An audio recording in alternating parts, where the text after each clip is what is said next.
Hello and God bless everybody. Just wanted to make this video to talk more about my wife's dream and Shiba Inu, and this is my wife here.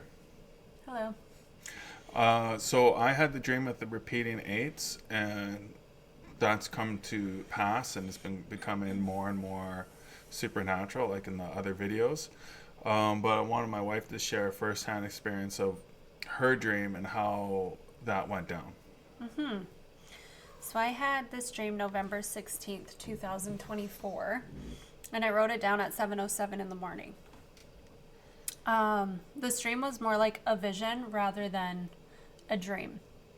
So it was more like I was actually there rather than just a dream. So it was just like a white room, and there was a tall boy dresser with 5 drawers, and Jesus was standing directly in front of it, and I was off to his right hand side. And I was looking at him in the dresser, and he went to pull the 4th drawer out, but he only pulled it out halfway. And when he pulled it out halfway, there was a really, really, really bright light that came out of it, so bright that I couldn't keep looking at it. I had to look away.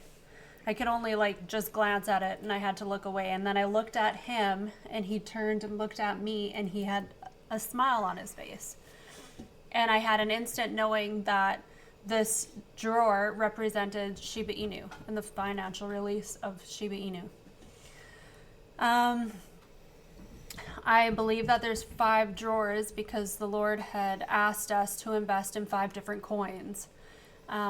And the year before I had this dream, the Lord told me, when Shiba Inu goes up, sell half and keep half in.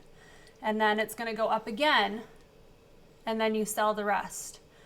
So I believe that it only being out halfway was the first boost, I guess you could call it. I think I can share another dream I had about one of the other coins as well. I'm confident sharing, and that's Solana.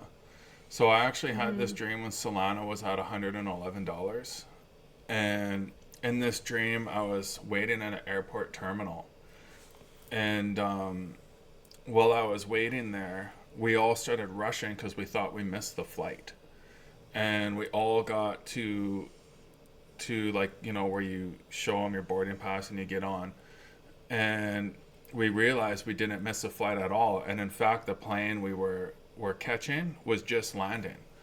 But the plane that was just landing, its tail was Solana. It was the big Solana logo. So the plane that was landing was Solana, and we were all relieved because we weren't missing the flight. So I believe God's going to do a lot of things here, and I think you really have to seek him about what's coming and the holiness behind this whole move and where God wants you to give and stuff like that, because there's more. I believe one of the strategies is reinvesting into something like Solana, reinvesting into other these coins, and have your money multiply for the kingdom's sake. So seek the Lord and pray into that, because this isn't a one-off thing. This is a multiplication till it's done. So pray about that, seek the Lord, and to keep in mind too that when you do receive the financial blessing, it's for the kingdom's sake. It's for what Jesus wants you to do with the finances. We're just stewards of his finances. It's not for our own gain. So really pray into that as well, because there might be a time where you get blessed with all this money, but then the Lord asks you to get rid of it all. Are you willing to do that? So just really pray into it and just understand that it's for God's will, not ours. Yeah, and that's the whole 100% thing. Are you 100% in? Are you willing to give 100% to God? Because that's a big part of what's going on with these finances. It's the giving the 100%. It's $10, $100, $10 million, or $100 million. You got to be in a position where you're going to say yes to every one of those numbers. And if you seek the Lord, he'll guide you and he'll get you there. Mm-hmm. Well, God bless everyone, and I will see you again soon.